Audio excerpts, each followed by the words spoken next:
Hello, good morning. এখন প্রায় বাজে ধরো ওই 9:30। আজকে কিন্তু উঠতে আমার একটু বেলাই হয়ে গেছে। বেলা হয়েছে তো কি হয়েছে, আমার কাজগুলো কিন্তু আমার জন্য হাঁ করে বসে আছে। আর দেখোই না, এই বটবটি দুটো বড় হয়ে গেছে। আগের দিন দেখিয়েছিলাম কত ছোট ছিল। নিজের গাছ থেকে হওয়া সবজি তুলতে কি না ভালো লাগে, এত তরতাজা। আমি ঠাকুমাকে দেখে বলছিলাম, দেখো আমরা যেটা কিনে খাই কত খসখসে আর শুকনো থাকে, একদম না। আর এইটা একদম তাজা। দুপুরে রান্নার জন্য আমি কিন্তু সবকিছু ধুয়ে রেডি করে দিচ্ছিলাম ঠাকুমাকে। আজকে আমি রান্না করব না, সবটা কিন্তু আজকে ঠাকুমাই রান্না করবে। সবটা বলতে কচুর কাঠিটা ঠাকুমা করবে, আর আমি লাউ শাক দিয়ে বড়ি দিয়ে একটু শুকনো শুকনো করে তরকারি করব, একেবারে যাতে রাতেও হয়ে যায়। মাছের তরকারি দিয়ে রুটি খেতে কিন্তু একদমই পারি না, একদমই ভালোও লাগে না। কেমন একটা আস্টা আস্টা গন্ধ লাগে, স্পেশালি আমার।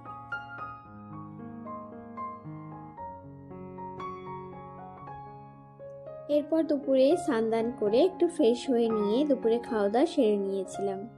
দুপুরে খাওয়া দাওয়া করে একটু রেস্ট নিতে চলে যাই। ওই ধরো শুয়েছিলাম, ঘুম হয়নি, একটুখানি চোখ লেগে গেছিল, তারপর হঠাৎ করে ঘুমটা ভেঙে যায়।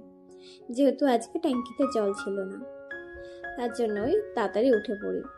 এরপর কম্বল টম্বল যা যা ছিল মোটামুটি সব ভাঁজ করে নিয়ে বেরিয়ে যাই। একটুখানি জল না খেলেই নয়, কারণ এখন তো শীতকাল, জলটা খুবই কম খাওয়া পড়ছে, আর তার জন্য শরীরে খুব টান ধরছে। উঠে দেখি ঠাকুমা এরকম কলা কেটে রেখে দিয়েছে বাইরে, তো ফার্স্টে সেইগুলোই আগে তুলে নিচ্ছিলাম।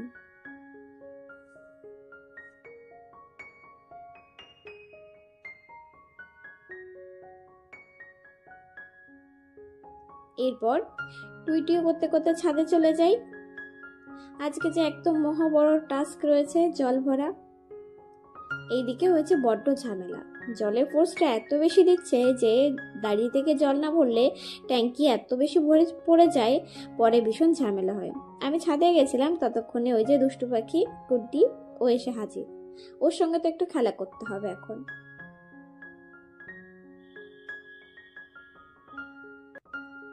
ওর সঙ্গে খেলা করে তারপর আমি আবারও ছাদে আসি, কারণ আমার একটা বড় চাপ আছে।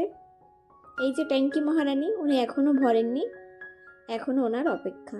এরপর আমি কিছুক্ষণ হেঁটে নেই ছাদে। আর এই জায়গাটা আমার সব থেকে প্রিয় জায়গা, ছাদ কোণের আমাদের। তারপর অপেক্ষার অবসান ঘটলো, ট্যাঙ্কি ফাইনালি ভরে গেল। আমি বন্ধ করে দিয়ে আবারও টুই টুই করতে করতে নিচের দিকে চলেছি। আরে দাঁড়াও দাঁড়াও, গেটটা বন্ধ করে তালাটা দিয়ে দিই। আমাদের বাড়িতে আবার চোরের উৎপাতটা একটু বেশি, একটুখানি ফাঁকা পেলেই চোর এসে হাজির হয়। গতবারই যেভাবে আমাদের বাড়িতে চুরি হলো, ধুর চুরি কেন, ডাকাতি হয়েছে এক কথায় বলতে গেলে। যারা দেখেছে তারা খুব ভালো মতোই জানে। আর নিচে এসে দেখি আমার হচ্ছে গোলাপ সুন্দরী এত ভালো লাগছিল, দেখে আর না ক্যাপচার করে থাকতে পারিনি। দুপুরবেলা শোয়ার পরে হঠাৎ করে ঘুমটা ভাঙার জন্য তখন থেকে মাথাটা ধরেছিল।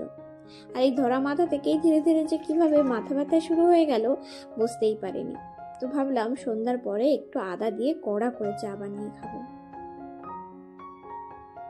প্রতিদিন আমি সন্ধ্যাবেলা একটুখানি চা খেলেও আজকে একটু ভেবেছি বেশি কড়া করে করব।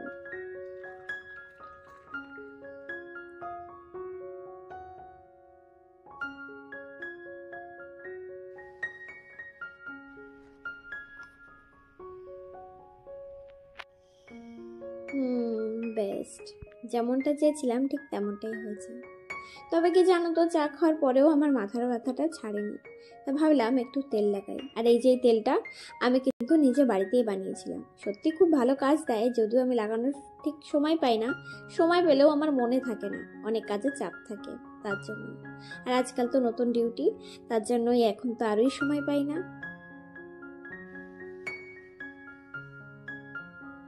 তার থেকে বড় ঝামেলা এই যে শীত পড়লো, আর চুল যা এত বেশি উঠছে, আমার তো এখন চুলে হাত দিতেও ইচ্ছা করে না। মনে হয় যে কটা আছে সে কটা একসময় হয়তো ঝরে গেলে মনে হয় একটু ভালো লাগতো, নেই আর দরকার নেই, এরকম একটা ব্যাপার। রাত্রেবেলা আমি চলে যাই রুটি করতে।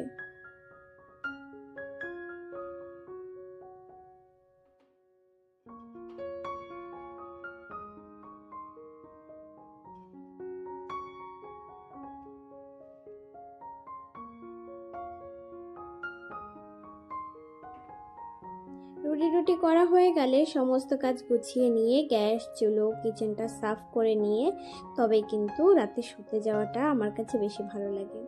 কোনো কোনো দিন অনেক বেশি কষ্ট হয়ে গেলে সেদিন আর করা হয় না, কিন্তু বেশিরভাগ দিন আমি কিন্তু রান্নাঘর পরিষ্কার করে রেখেই শুতে যাই।